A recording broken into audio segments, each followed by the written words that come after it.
Hi, I'm Robert Mangum, and my project is entitled Final Frontiers, Masculinity in the Video Games of Obsidian Entertainment.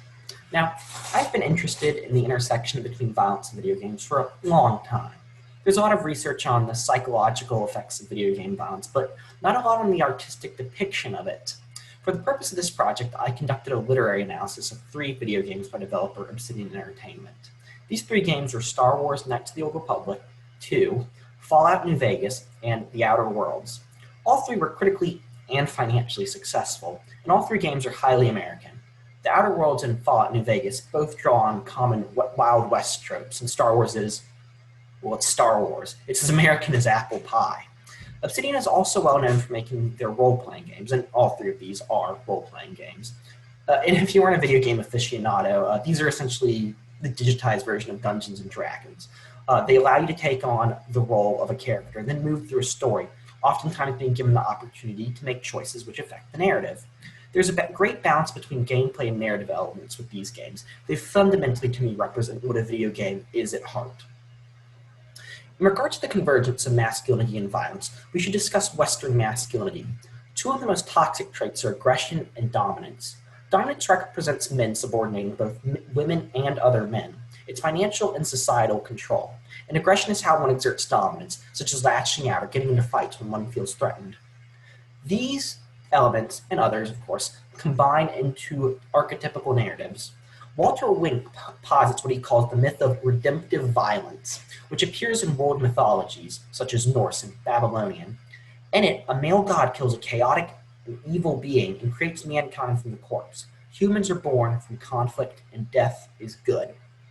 Now, let's look at how these appear in Fallout New Vegas. Fallout New Vegas takes place following a nuclear apocalypse. It is set in the Mojave Desert around New Vegas, which is just Las Vegas, but in the future everything is new, because, that's how the future works, guys. The game opens with the player being shot and left for dead, and as they hunt their would-be assassin, they're drawn into a complex web of factions. These factions are all constructed in very masculine terms, and they perform aggression with the goal of dominating the Mojave. Excuse me. Caesar's legion is LARPing ancient Rome, exemplifies the masculine, following their leader who styles himself as Caesar, and engaging in activities such as sexual assault. Mr. House is a robotic version of Howard Hughes, and he controls the Las Vegas Strip.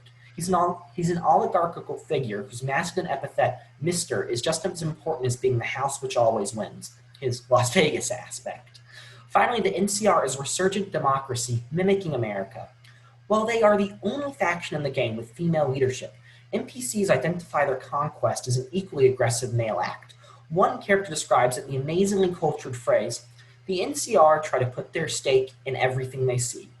Nobody's dick's that long, not even Long Dick Johnson, and he had a fucking long dick." Here we have an NCR Ranger on the left, and Howard Hughes in the middle, the Howard Hughes X, the Mr. House, and on the right we have Caesar. Criticism of masculinity occurs through gameplay. While New Vegas ostensibly plays like a first-person shooter, with the player using a gun to murder opponents, it uses a system called VATS, V-A-T-S. VATS freezes the game and allows the player to target individual enemies and then watch as their character shoots, or horrifically and terribly misses them.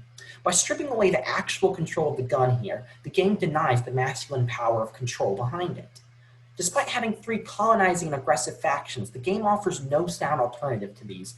The 4th option, the wildcard ending as it's called, which sees a rejection of these groups, merely shifts the act of dominance onto the player, who then takes control of all of New Vegas. If it's a good ending and it's peaceful for New Vegas, it's only because the player was peaceful. And if it's bad, well, it's because the player was a freaking scumbag. The only options are player control or engaging in nationalism, which is described as masculinized memory, masculinized humiliation, and masculinized hope by Schoen Nagel. That being said, though, Wink's narrative may be subverted in this game. While some of the factions are obviously more evil than others, the player may have the choice to side with them, and one is able to complete the game without killing anyone, even these villainous leaders. Victory is achievable without violence, and at no point in the game do you actually need to kill. And I actually found this to be the case with all 3 of the games. There's a great uncertainty and discontent around traditional aspects of masculinity, especially the destructive tendencies, but never a full rejection. However, as time marched on with these games, which covered 10 years, there were greater options for nonviolent engagement. This is one of the strongest traits of the interactive fiction, especially in video games. To deliver a truly engaging experience where the player's choice has meaning, there must be alternative routes. The option for violence is only appealing if there's an option to play peacefully. Just as the player who plays peacefully does it over the option to commit violence. Thank you very much.